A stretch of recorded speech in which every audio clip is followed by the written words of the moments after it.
Hello friends, നമസ്കാരം. നമ്മളുടെ Kerala TV സീരിയലിലേക്ക് എല്ലാവർക്കും സ്വാഗതം. അങ്ങനെ ശത്രുക്കൾക്കൊക്കെ തിരിച്ചടി കിട്ടാനായിട്ട് തുടങ്ങി. സുമിത്രയുടെ ജീവിതത്തിൽ പ്രതീക്ഷിക്കാത്ത അതിഥികൾ ഇങ്ങനെ വന്നുകൊണ്ടേയിരിക്കുന്നു.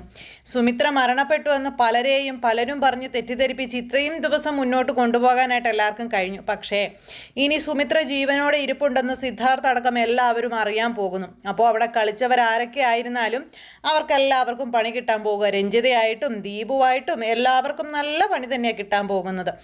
ഈ സമയം നമ്മുടെ സിദ്ധുവിനെ ഹോസ്പിറ്റലിൽ നിന്ന് ഡിസ്ചാർജ് ചെയ്ത് എങ്ങോട്ട് കൊണ്ടുപോകും എന്നുള്ളൊരു വല്ലാത്തൊരു ടാസ്ക് തന്നെ നിലനിൽക്കുന്ന സമയം സുമിത്രയുടെ വീട്ടിലേക്ക് കൊണ്ടുവരുന്ന കാര്യത്തെപ്പറ്റി പറയുവാണ്.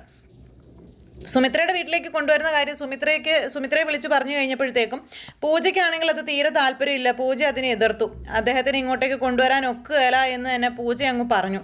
പക്ഷേ എന്നിരുന്നാലും സുമിത്രയുടെ ജീവിതത്തിൽ ഇപ്പോൾ സിദ്ധു എന്ന് പറയുന്ന വ്യക്തി ഒരു ഭാഗമായി മാറാൻ പോകുന്നു. ഒരു രീതിയിലും സുമിത്രയ്ക്ക് സിദ്ധുവിനെ ഒഴിവാക്കാൻ പറ്റാത്ത രീതിയിൽ, അല്ലെങ്കിൽ സിദ്ധുവിനെ വീട്ടിലേക്ക് കൊണ്ടുവന്നേ തീരൂ എന്നുള്ള രീതിയിൽ സരസ്വതി അമ്മ കാര്യങ്ങൾ ഇങ്ങനെ ഡീലാക്കുവാണ്. സുമിത്രയ്ക്ക് പോലും അറിയില്ല ഇനിയിപ്പോൾ എന്താണ്, എങ്ങോട്ടാണ് ഇവരുടെ ജീവിതം പോകുന്നതെന്ന്. സിദ്ധു ഈ വീട്ടിൽ താമസമാക്കുന്നതോടുകൂടി മിക്കവാറും പൂജ സുമിത്രയെ വിട്ടു പോകാനുള്ള എല്ലാ ചാൻസും ഉണ്ട്. കിട്ടിയ അവസരം മുതലെടുത്ത് രഞ്ജിതയാണെന്നുണ്ടെങ്കിൽ ആ വിവാഹം നടത്താനുള്ള തരികിട പരിപാടികളൊക്കെ ആയിട്ട് ഇങ്ങനെ മുന്നോട്ട് പോകാനും ഇതെല്ലാം ഉണ്ട്. അപ്പോൾ ഇങ്ങനെ സിദ്ധുവിനെ ഹോസ്പിറ്റലിൽ നിന്ന് ഡിസ്ചാർജ് ചെയ്യുന്ന കാര്യം വന്നു. അത് കഴിഞ്ഞപ്പോൾ സിദ്ധുവിനെ ഡിസ്ചാർജ് ചെയ്ത് സിദ്ധുവിനെയും കൊണ്ട് പോകാനായിട്ട് സരസ്വതിയമ്മ രണ്ടും കൽപ്പിച്ച് തന്നെ അങ്ങനെ നിൽക്കുക. അപ്പോൾ സരസ്വതിയമ്മ താമസിക്കുന്ന വീട്ടിലേക്കാണ് സിദ്ധുവിനെ കൊണ്ടുപോകുന്നതെന്നാണ് പറഞ്ഞിരിക്കുന്നത്. അവിടെ സുമിത്രയുണ്ടെന്നോ സുമിത്രയും സരസ്വതിയമ്മയും ഒരുമിച്ചാണ് താമസിക്കുന്നതെന്നോ അങ്ങനെ ഒരു കാര്യങ്ങളും സരസ്വതിയമ്മ സിദ്ധുവിനോട് പറഞ്ഞിട്ടില്ല. അങ്ങനെ സിദ്ധു ആണെന്നുണ്ടെങ്കിൽ ഇപ്പോഴും സുമിത്ര മരിച്ചു എന്നുള്ളൊരു വിശ്വാസത്തിൽ തന്നെയാണല്ലോ ഇരിക്കുന്നത്. അങ്ങനെ ഡിസ്ചാർജ് ആയ സിദ്ധുവിനെ സുമിത്രയുടെ വീട്ടിലേക്ക് കൊണ്ടുപോകാനായിട്ട് സരസ്വതിയമ്മ തയ്യാറെടുക്കുന്നു. അപ്പോൾ നമ്മുടെ വീട്ടിലേക്ക് പോകാം മോനെ എന്നും പറഞ്ഞ് അങ്ങനെ പറയണു. അപ്പോൾ അങ്ങനെ പറഞ്ഞു കഴിഞ്ഞപ്പം സിദ്ധു ആണെന്നുണ്ടെങ്കിൽ വളരെ സന്തോഷത്തോടെ ഇരിക്കും, അമ്മയ്ക്കൊപ്പം പോകാമല്ലോ എന്നുള്ളൊരിത്. അങ്ങനെ ശീതളും അതുപോലെ നമ്മുടെ സരസ്വതിയമ്മയും കൂടി ചേർന്ന് സിദ്ധുവിനെ വീട്ടിലേക്ക് കൊണ്ടുവരാനായിട്ടുള്ള എല്ലാ ഒരുക്കങ്ങളും ടാക്സി വിളിച്ചു, മറ്റു കാര്യങ്ങളെല്ലാം റെഡിയാക്കി. പിന്നെ അവർ ഹോസ്പിറ്റലിൽ നിന്ന് ബില്ലൊക്കെ പേ ചെയ്ത് അവരിങ്ങ് ഇറങ്ങി. ഇതേ സമയത്ത് അനിരുദ്ധും അനന്യയും കൂടി ഇവരുടെ മുന്നോട്ടുള്ള ലൈഫിനെ പറ്റിയും ഇവരുടെ ലൈഫ് സെറ്റിലാക്കുന്നതിനെ പറ്റിയൊക്കെ സംസാരിച്ചുകൊണ്ടിരിക്കാം. അപ്പോൾ ഇങ്ങനെ മുന്നോട്ട് പോയിട്ട് യാതൊരു കാര്യമില്ല. കുറച്ച് നാളും കൂടി പുറത്തൊക്കെ പോയി ഒന്ന് സെറ്റ് ആയതിനു ശേഷം നമുക്ക് നമ്മുടേതായ ഒരു സെറ്റപ്പും കാര്യങ്ങളൊക്കെ ഇവിടെ ഉണ്ടാക്കണം. അപ്പോൾ അതിനുവേണ്ടി ക്യാഷും കാര്യങ്ങളൊക്കെ വേണമല്ലോ. അപ്പോൾ അതിനൊക്കെ വേണ്ടിയിട്ടുള്ള കാര്യങ്ങൾ ചെയ്യണം തുടങ്ങിയ രീതിയിലുള്ള കാര്യങ്ങളൊക്കെ ഇവർ സംസാരിക്കുന്നു. അപ്പോൾ അനന്യയും അനിരുദ്ധും ഈ കാര്യങ്ങളെല്ലാം സംസാരിച്ചുകൊണ്ട് ഇരിക്കുന്നത് കേട്ടുകൊണ്ട് സ്വരമോൾ അങ്ങോട്ടേക്ക് വന്നു. സ്വരമോൾ അപ്പോൾ കുറച്ച് നേരം അവിടെ നിന്ന് ഇവരുടെ സംസാരം കേട്ട് കഴിഞ്ഞപ്പോഴത്തേക്കും കുഞ്ഞിനാകെ സങ്കടമായി. കുഞ്ഞന്നേരം ചോദിച്ചു, എന്താ അമ്മയും അച്ഛനും ഇവിടുന്ന് പോവുകയാണോ? സ്വരമോളെ ഇട്ടയച്ചിട്ട് വീണ്ടും നിങ്ങൾ വിദേശത്തേക്ക് പോവുകയാണോ എന്നൊക്കെ ചോദിച്ച് അങ്ങനെ ഇവർ സംസാരിക്കുക. ഇവരുടെ മുന്നിൽ ഇപ്പോൾ ഓപ്ഷൻസ് എന്ന് പറഞ്ഞിട്ടുണ്ടെങ്കിൽ ഇവർക്ക് കൊച്ചിനെയും കൊണ്ട് പുറത്തേക്ക് പോവുക, എന്നിട്ട് അവിടെ ചെന്ന് ഇവർ ഒരുമിച്ച് ജോലി ചെയ്യുക, അല്ലെന്നുണ്ടെങ്കിൽ ഒരാൾ പോയിട്ട് ഒരാൾ ഇവിടെ നിന്ന്, അങ്ങനെയൊക്കെയുള്ള ഒരു ഇതൊക്കെയാണ് ഇവർ പറയുന്നത്. അപ്പോൾ ഇതെല്ലാം കേട്ടോണ്ടാണ് കൊച്ചു വന്നത്. അങ്ങനെ സങ്കടപ്പെട്ട് വരുന്ന സ്വരമോളെ ഇവർ അടുത്തേക്ക് വിളിച്ച് അടുത്തിരുത്തിയിട്ട്, അങ്ങനെ മോളെ ഇട്ടിട്ട് ഞങ്ങൾ ഇവിടെ നിന്ന് പോകുമോ? ഇനിയും മമ്മിയും ഡാഡി ഇവിടുന്ന് പോകുന്നുണ്ടെന്നുണ്ടെങ്കിൽ ഞങ്ങളോടൊപ്പം ഞങ്ങളുടെ സ്വരമോളും ഉണ്ടാകും എന്നും പറഞ്ഞ് ഇവർ കൊച്ചിനോട് പറയണം.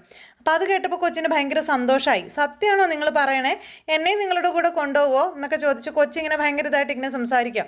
എന്നെ ഇവിടെ ഒറ്റയ്ക്കാക്കിയിട്ട് ഇനി മമ്മിയും ഡാഡിയും പോവരുതിട്ടാ, എനിക്കിവിടെ ആരും ഉണ്ടാവില്ല എന്നൊക്കെ പറഞ്ഞ് കൊച്ചിങ്ങനെ സങ്കടപ്പെടുന്നു. അപ്പം അത് കേട്ട് കഴിഞ്ഞപ്പോൾ അനിരുദ്ധിനാണെങ്കിലും അനന്യയ്ക്കാണെങ്കിലും ഭയങ്കര സങ്കടം. കുഞ്ഞു മനസ്സല്ലേ, ആ മനസ്സ് വേദനിക്കുന്നത് കണ്ടപ്പോൾ സഹിക്കണില്ല. അങ്ങനെ കുഞ്ഞിനെ ഇട്ടിട്ട് പോവില്ലെന്നൊക്കെ ഇവർ തമ്മിൽ പറയുകയും ചെയ്തേ. അങ്ങനെ ഇവർ കുഞ്ഞിനെ ചേർത്തിരുത്തി കുഞ്ഞിനെ കെട്ടിപ്പിടിച്ചുകൊണ്ടിരുന്ന അമ്മയും അച്ഛനും കൂടി ഇരുന്ന് സംസാരിക്കുന്നു. അങ്ങനെ അവരുടെ ജീവിതത്തിൽ ഇനിയിപ്പോൾ ഒരു വേർപാടില്ലെന്നുള്ള രീതിയിൽ തന്നെ സംസാരിക്കുക. അങ്ങനെ അവരുടെ ജീവിതം സെറ്റായി കൊണ്ടിരിക്കുന്നു. ഈ സമയത്താണ് സിദ്ധുവിനെയും കൊണ്ട് നമ്മുടെ ശീതളും അതുപോലെ സരസ്വതി അമ്മയും സുമിത്രയുടെ വീട്ടിലേക്ക് വരുന്നത്.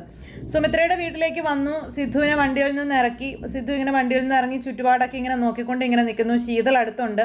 അപ്പോൾ ശീതളിനോടും സിദ്ധുവിനോടുമായിട്ട് സരസ്വതി അമ്മ പറഞ്ഞു, നിങ്ങളിവിടെ ഒന്ന് നിൽക്കുക, ഞാനിപ്പോൾ വരാമെന്നും പറഞ്ഞ് അകത്തേക്ക് കയറി പോവാ സരസ്വതി അമ്മ അകത്ത് കയറി ചെന്നപ്പോൾ സുമിത്ര എവിടെയുണ്ട്. അപ്പോൾ സുമിത്ര, ആരാമ്മേ വന്നത്? അയാളെ ഇങ്ങ് കൊണ്ടുവന്നു എന്ന് ചോദിച്ചപ്പം, അത് പിന്നെ മോളെ സിദ്ധുവിനെ കൊണ്ടുപോകാൻ മറ്റൊരാളുടെ ഉണ്ടായിരുന്നില്ല, മാത്രമല്ല സിദ്ധുവിനെ ഞാനിങ്ങ് കൊണ്ടുവന്നു, നീ എന്നോട് ക്ഷമിക്കണം. അതുമാത്രമല്ല സിദ്ധുവിനോട് നീ ഇവിടെ താമസിക്കുന്നുണ്ടെന്നോ ഇത് നിൻ്റെ വീടാണെന്നോ ഇതൊന്നും ഞാൻ പറഞ്ഞില്ല. അവൻ അവനത് അറിഞ്ഞിട്ടില്ല. അവൻ അറിഞ്ഞാൽ ഒരു പക്ഷേ അവൻ ഇങ്ങോട്ടേക്ക് വരില്ല. അതുകൊണ്ടാണ് ഞാൻ അവനോട് പറയാതിരുന്നത് എന്ന് സരസ്വതി അമ്മ പറയാം.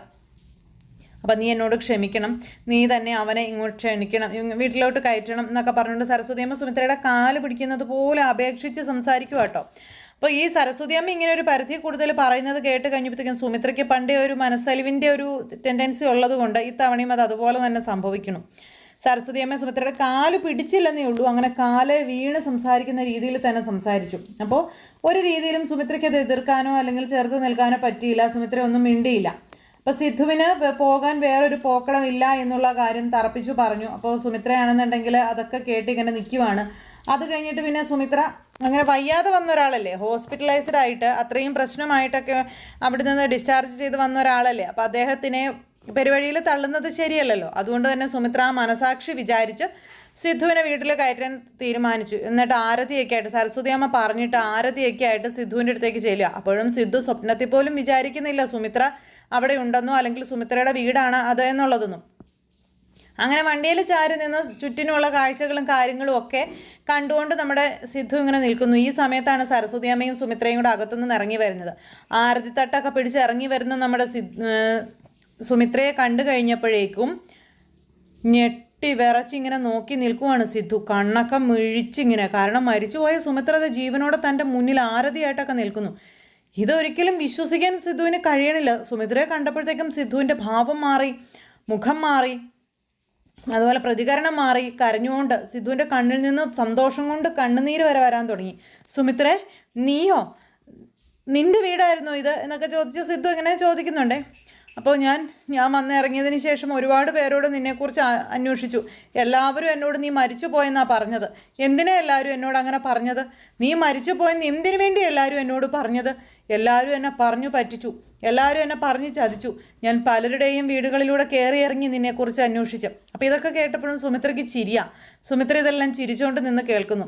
ഇത് ആരോടാണ് ഈ സിദ്ധു അന്വേഷിച്ചതെന്നും അതുപോലെ എന്തൊക്കെയാണ് സിദ്ധുവിനോട് പറഞ്ഞു പിടിപ്പിച്ചിരിക്കുന്നതെന്നൊക്കെ സുമിത്രയ്ക്ക് നന്നായിട്ട് അറിയാം. അതുകൊണ്ട് തന്നെ സുമിത്ര അത് പുഞ്ചിരിയോടെ നേരിട്ടു. അപ്പോൾ സിദ്ധു ഇങ്ങനെ കരഞ്ഞുകൊണ്ട് ഭയങ്കര സന്തോഷം കേട്ടോ അങ്ങനെ പറയുമ്പോൾ. അതൊക്കെ പോട്ടെ, നിങ്ങൾ അകത്തേക്ക് വരാൻ പറഞ്ഞ് സുമിത്ര ഇങ്ങനെ ആരതി ഒഴിഞ്ഞ് നമ്മുടെ സിദ്ധുവിനെ അകത്തേക്ക് കയറ്റുക.